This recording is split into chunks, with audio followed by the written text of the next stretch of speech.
Good morning, good afternoon, good evening from wherever you are tuning in today. We are glad to be joined today with an important guest to deal with the conversation on climate change and youth engagement. This episode will get us to understand what young people are doing and what they can do to address the climate change conversation in a succinct yet very real approach. Thank you very much, and let's now welcome our guests.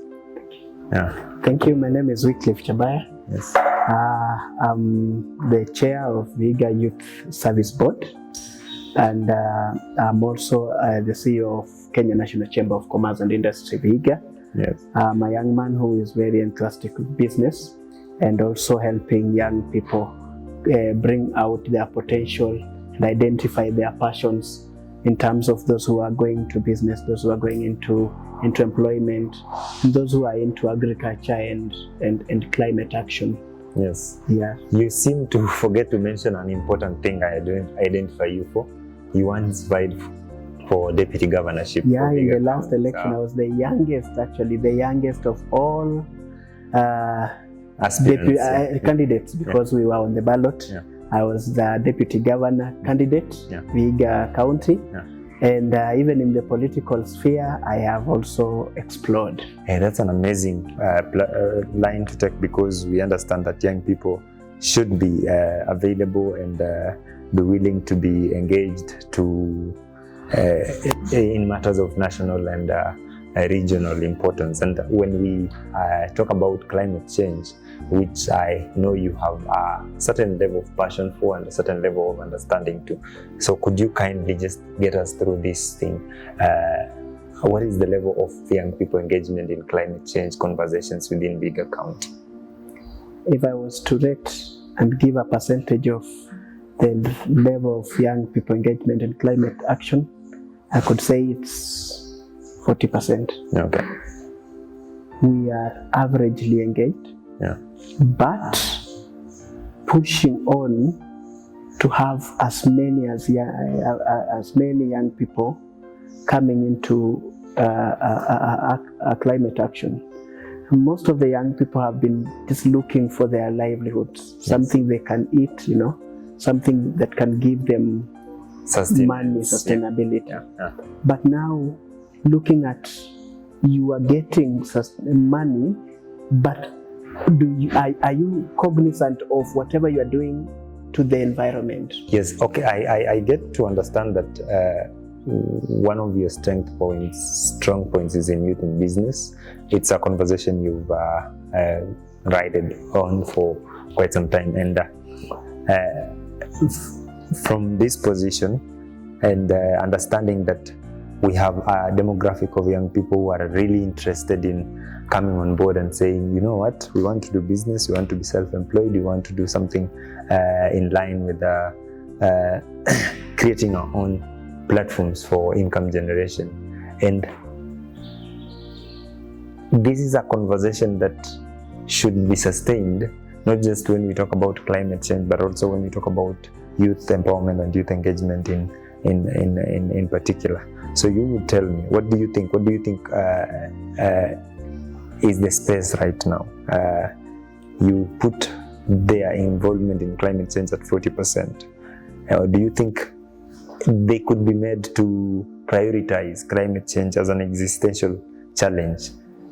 And moving into the future, can they generate solutions? I think of late I'm seeing a paradigm shift in how youth are perceiving agriculture. Yeah. Putting in mind that white-collar jobs are not as common as they were previously. Yeah.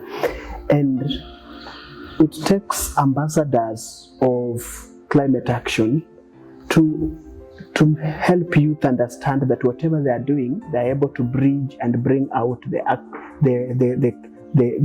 climate inclusion issues into agriculture, into all this. You will find a youth who is doing agriculture, but he's not concentrating on the environment and all these others, but he is just concentrating on how can I earn out of it. Yeah. Now, putting that passion in their mind, and just that making them aware, awareness that as much as you're looking for this money, let's pull this thing together so that as we push for money, we are also cognizant of the climate actions. We know how when you are doing, you are tilling your land, you till in a manner that you are able to conserve the soil, you know. When you are sitting somewhere and you're doing business under a tree, you should be cognizant that there's someone who planted this tree and you also need to plant another one. And again, if you're just seated and you think this tree is just resurrected somewhere and are just growing, you are able to even try and put seedlings together, take part in tree planting, take part in gabion conservation, the soil, revamping of the swamps, So it's something that I gave it 40% because I think that gives us a room or a need to now make the awareness rise up so that we could most probably and most relatively grow this percent from where it is to where it should be. And even this percentage, I can tell you, it's part of the efforts that I've seen organizations like Forever and others put. If they were not there, then this percentage would be something less than 15, I get you. And we speak at a very opportune time.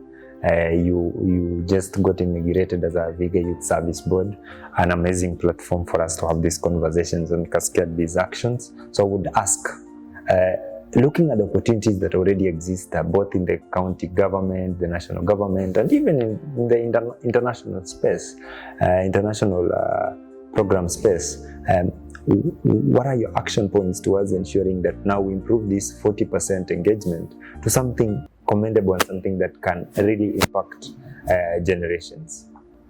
As the chair of Vihiga Youth Board, I believe that we need to segment our programs.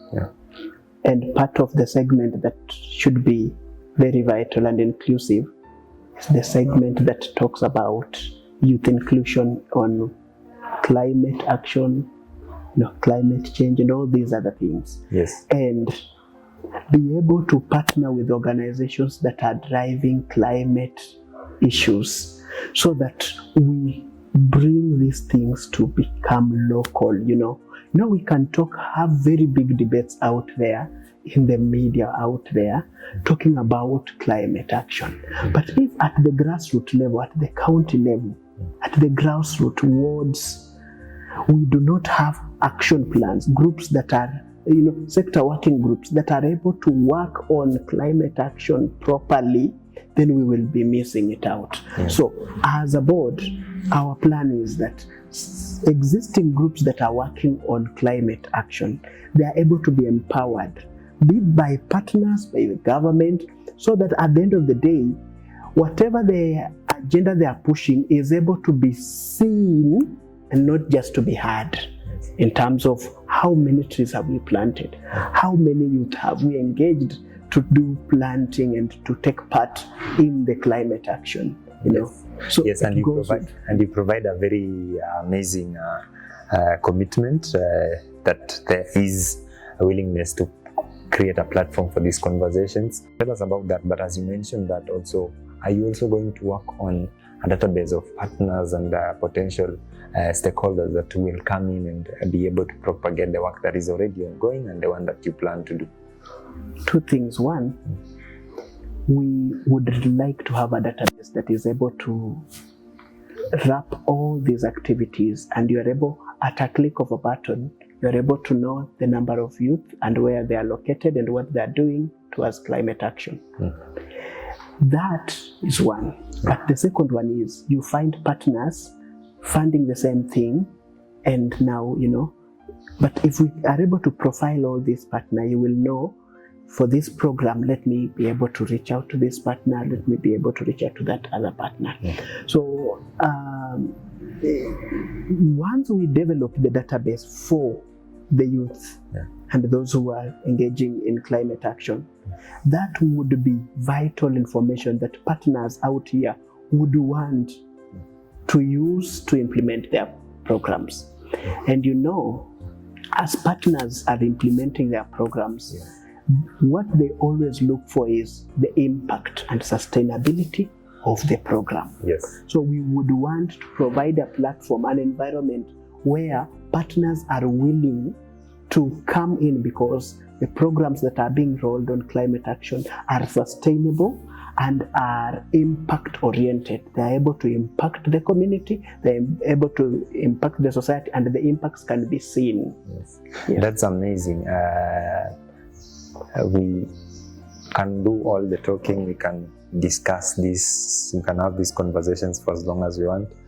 But for me, I've always tried to push forward the question, what next? What action? Conversations, then actions.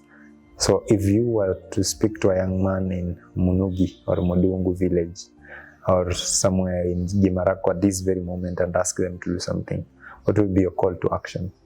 Just in one sentence. I will ask them to look around what is happening in terms of the oxygen that they're consuming, and know that it is as a result of a tree and the nature, and be willing to contribute to this nature by getting into action on climate in terms of, one, let's think of setting up seedlings, tree nurseries, conserving the soil, getting into smart agriculture where we are able to rotate. Come out of this fertilizer use and begin using manure, begin to embrace practices that are able to contribute to the environment. I call all the youth, I call us to action.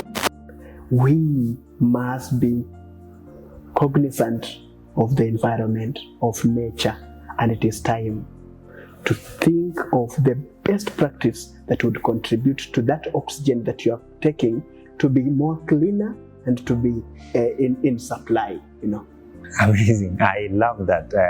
Simply put, breathe in, breathe out.